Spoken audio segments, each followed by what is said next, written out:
Bismillahirrahmanirrahim. Assalamualaikum warahmatullahi wabarakatuh. Selamat siang pemirsa Liberty. Pada siang hari ini Liberty tengah berada di Pusat Grosir Solo atau Mall Beteng Solo. Pusat grosir terbesar yang ada di kota Solo masalah pertekstilan. Lokasinya ada di sebelah timur dari Gapuro Bladak atau Gapuro Batangan. Adalah Raden Pabilan. Raden Pabilan ini merupakan satu-satunya putra dari beliau Tumenggung Mayang. Tumenggung Mayang adalah tokoh yang sangat dipercaya oleh beliau saat itu penguasa Keraton Pajang, Sultan Hadiwijaya, atau yang dikenal sebagai Mas Karebet atau Joko Tingkir.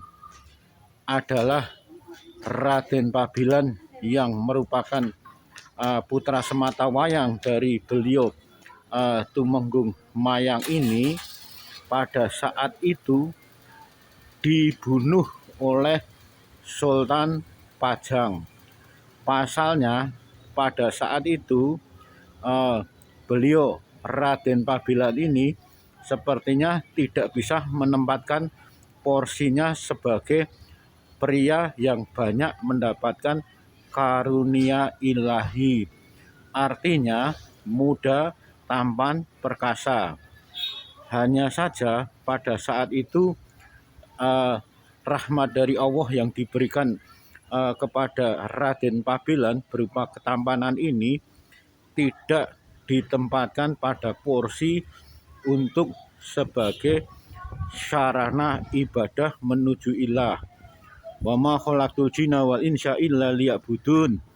Allah menciptakan jin dan manusia itu hanya untuk beribadah. Akan halnya Raden Pabilan ini senantiasa dengan ketampanannya selalu memenuhi hasrat nafsu seksualnya, sehingga di desa Mayang beliau dikenal senantiasa sering mempermainkan wanita-wanita yang ada di desa Mayang tersebut, sehingga oleh ayahnya yaitu Tumenggung Mayang akhirnya diminta untuk semacam tantangan kalau memang berani menembus ketatnya Keraton Kasultanan Pajang akan diberi ilmu untuk bisa menembus Kasultanan Pajang dan bisa menemui salah satu putri dari beliau Gusti Kanjeng Ratu Sekar Kedaton, adalah salah satu putri dari Sultan Hadiwijaya.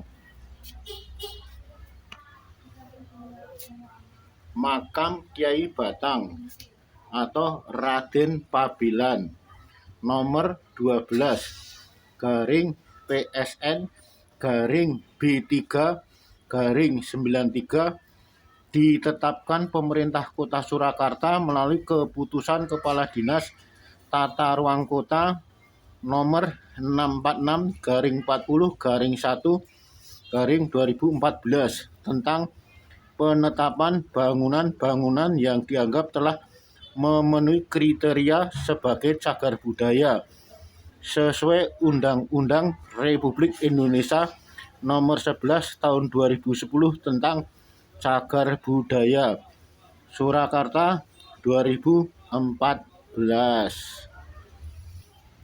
Di cungkup makam inilah jasad beliau Raden Pabilan dimakamkan.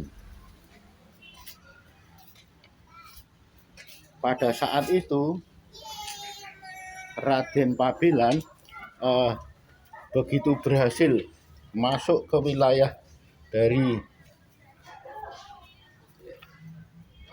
Kasultanan Pajang, selanjutnya beliau melakukan sesuatu yang tidak sepantasnya dilakukan oleh putra dari seorang Tumenggung Mayang.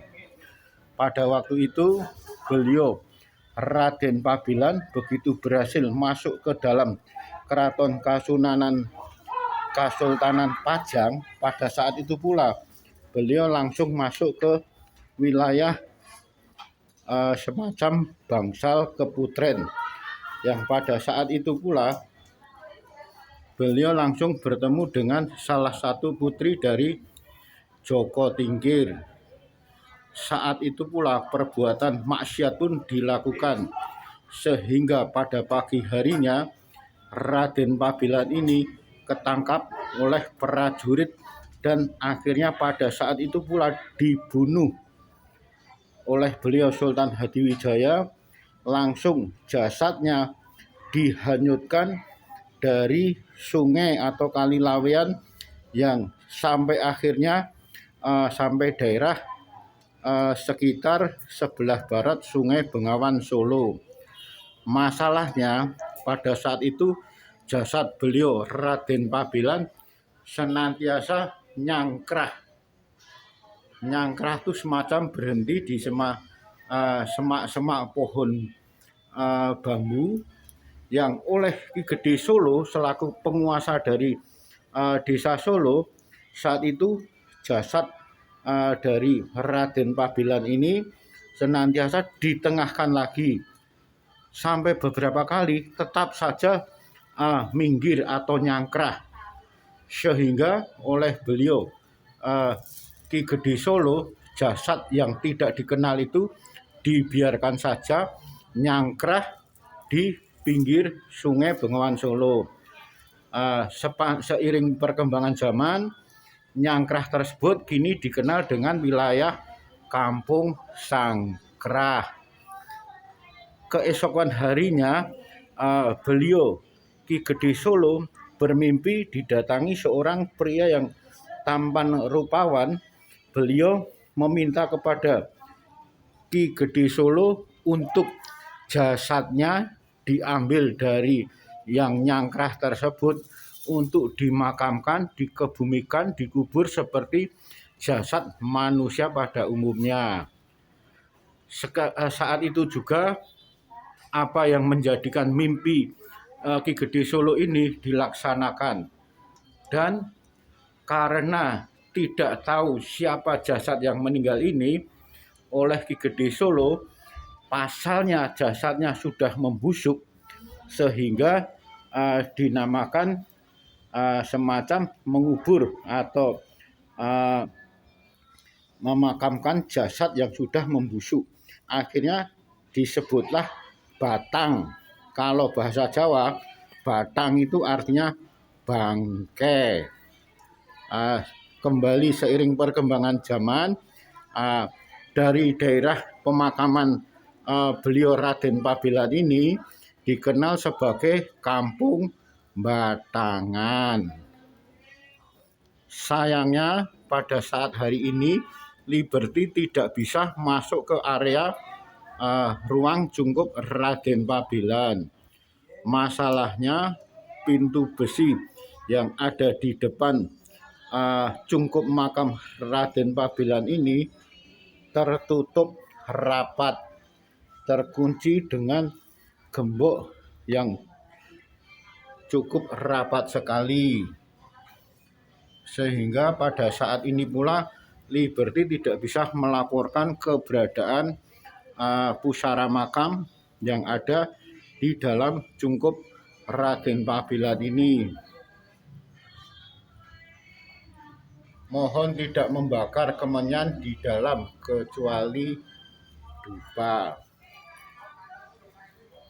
Menariknya, makam dari beliau Raden Pabilan ini lebih suasananya lebih marak, lebih ramai, bahkan lebih indah, lebih bagus. Bangunannya tampak bersih, rapi, dan indah. Lain halnya dengan makam bapaknya Raden Pabilan, yaitu Tumenggung Mayang yang ada di desa Mayang, Nggatak, Kabupaten Sukoharjo. Cukup memprihatinkan, bahkan seperti tidak terurus sama sekali. Demikian Liberty melaporkan dari Cungkup Makam Raden Pabelan yang ada di tengah-tengah pusat perbelanjaan yang ada di Pusat Grosir Solo atau Beteng Mall.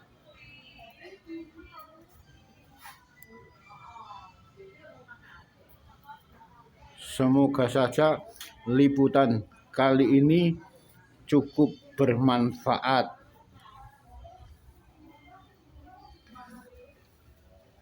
Akhirul kalam, wabillahi taufik wal hidayah. Wassalamualaikum warahmatullahi wabarakatuh.